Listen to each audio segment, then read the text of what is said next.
O Senhor esteja convosco. Ele está no meio de nós. Proclamação do Evangelho de Jesus Cristo segundo Mateus. Glória a vós, Senhor. Naquele tempo, disse Jesus aos seus discípulos: Ouvistes o que foi dito: Não cometerás adultério. Eu, porém, vos digo: todo aquele que olhar para uma mulher, com o desejo de possuí-la, já cometeu adultério com ela no seu coração. Se o teu olho direito é para te ocasião de pecado, arranca-o e joga-o para longe de ti. De fato, é melhor perder um de teus membros, do que todo o teu corpo ser jogado no inferno. Se a tua mão direita é para te ocasião de pecado, corta-a e joga-a para longe de ti. De fato, é melhor perder um dos teus membros, do que todo o teu corpo ir para o inferno.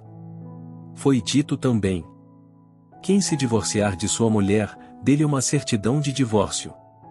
Eu, porém, vos digo: todo aquele que se divorcia de sua mulher, a não ser por motivo de união irregular, faz com que ela se torne adúltera. E quem se casa com a mulher divorciada comete adultério. Palavra da salvação. Glória a vós, Senhor.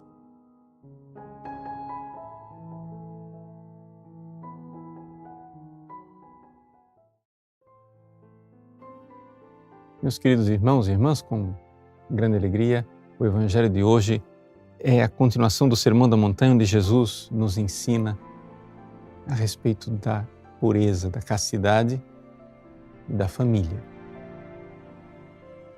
Ouvistes o que foi dito: não cometerás adultério.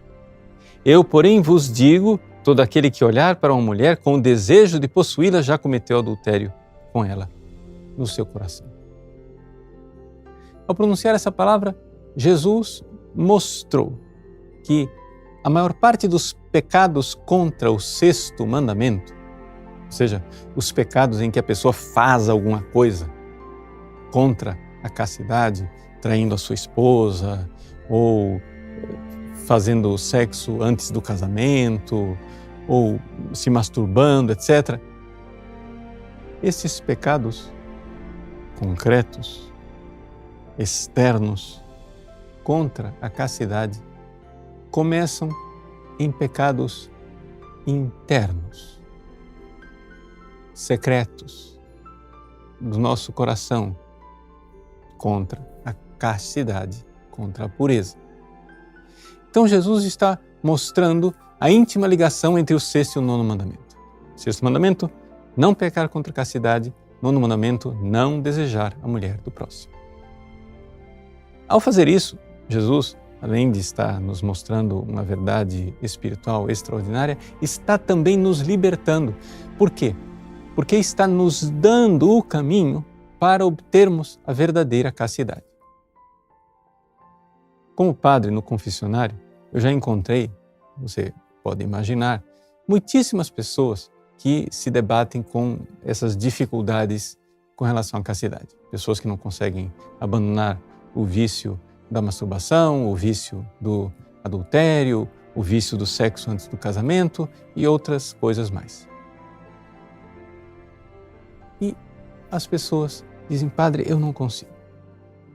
Eu já venho lutando com isso há anos. Eu digo: meu filho, minha filha, o problema é o seguinte: você já tentou parar com esses atos pecaminosos, mas você nunca experimentou ser puro. O que quer dizer isso, padre? Ser puro quer dizer o seguinte: você interiormente não conceber nenhum pensamento consentido, deliberado, que fira a pureza. Ou seja, você realmente não ter pensamentos interiores dos quais você se envergonhe. Se a sua imaginação fosse filmada, se a gente conseguisse fazer uma live e transmitir a sua imaginação o tempo todo na internet, para todo mundo ver. Se você põe essa possibilidade e não se envergonha dos seus pensamentos, porque ali não tem nada de impuro, não tem nada de imoral, então pronto. Esse é o caminho. O caminho é esse. Ou seja, o caminho é viver verdadeiramente a pureza de forma radical. Ou seja, na prática, quando é que uma pessoa pode pensar em sexo?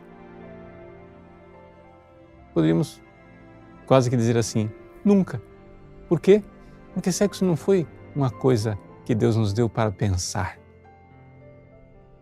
Sexo é algo que Deus nos deu para fazer dentro do santo matrimônio, onde o esposo e a esposa, abertos à vida, estão lá cumprindo a sua missão. Então, Jesus, ao dizer que quem olha para uma mulher e a deseja no seu coração, ao dizer isso, Ele está nos ensinando uma coisa espiritualmente verdadeira. É no 9º mandamento que começam os pecados, geralmente começam os pecados do 6º. E nós, vivendo a pureza, vivendo, não fazendo pensamentos e não consentindo neles, estamos no caminho correto. Aí você vai chegar e dizer assim, mas padre, é isso aí que você está propondo, é impossível. Não, não é impossível. É que a maior parte das pessoas nunca prestou atenção nos pensamentos, porque nunca tentou eliminá-los. Por quê? Porque a nossa cultura colocou na nossa cabeça a loucura de que é impossível não pensar nessas coisas. Mas é possível sim. Veja, deixa eu explicar de forma mais prática. O principal órgão sexual que nós temos é o nosso cérebro. E aqui que está o segredo da coisa. Antes de a pessoa ter movimentos de alteração física, se preparando para o sexo, geralmente ela teve uma alteração aqui, no cérebro. Quando, vamos pegar a frase de Jesus, um homem olha para uma mulher e ele olha desejando-a no seu coração, o que quer dizer o seguinte, você vê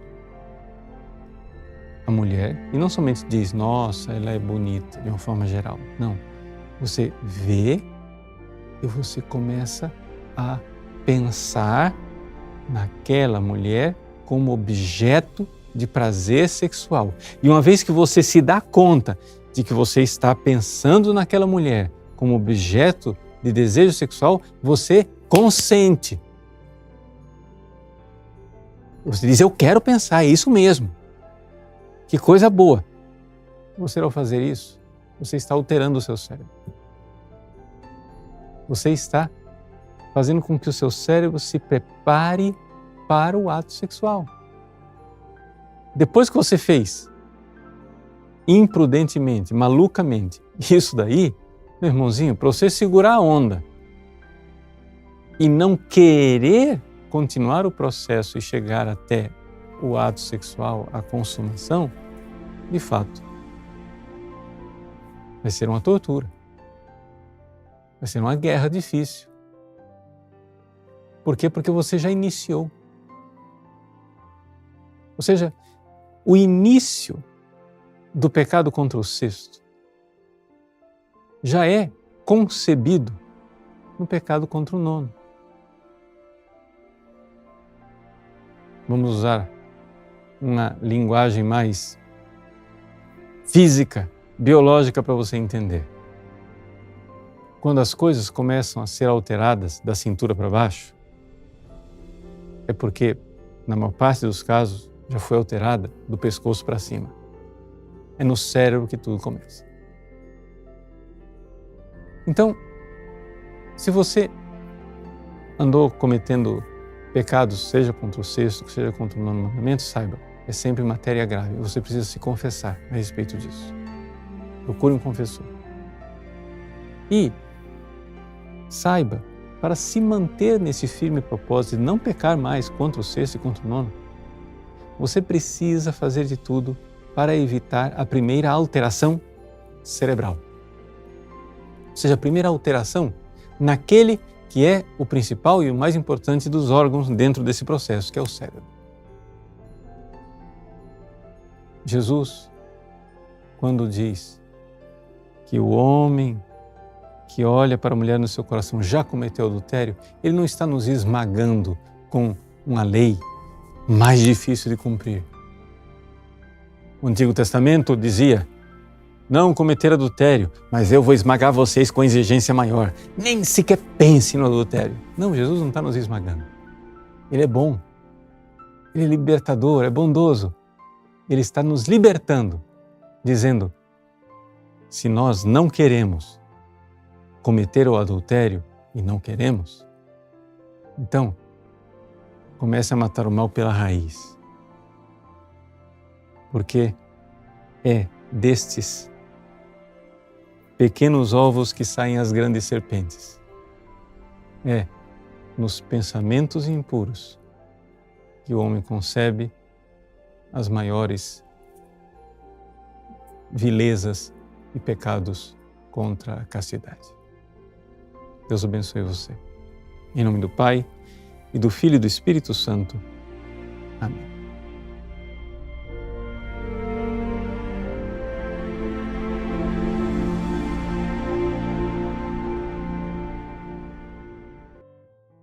Para encerrar nossa leitura e reflexão da palavra de hoje, rezemos a oração que o Senhor nos ensinou. Pai nosso que estais nos céus, santificado seja o vosso nome. Venha a nós o vosso reino. Seja feita a vossa vontade, assim na terra como no céu. O pão nosso de cada dia nos dai hoje. Perdoai-nos as nossas ofensas, assim como nós perdoamos a quem nos tem ofendido. E não nos deixeis cair em tentação, mas livrai-nos do mal. Amém. Em nome do Pai, do Filho e do Espírito Santo. Amém. Que a graça de Deus seja derramada sobre você. Deus te abençoe. Gostou desse vídeo? Curta-o e compartilhe com amigos e familiares. Caso não seja inscrito no canal, inscreva-se e ative as notificações clicando no sininho para não perder nenhum vídeo novo. Deus te abençoe.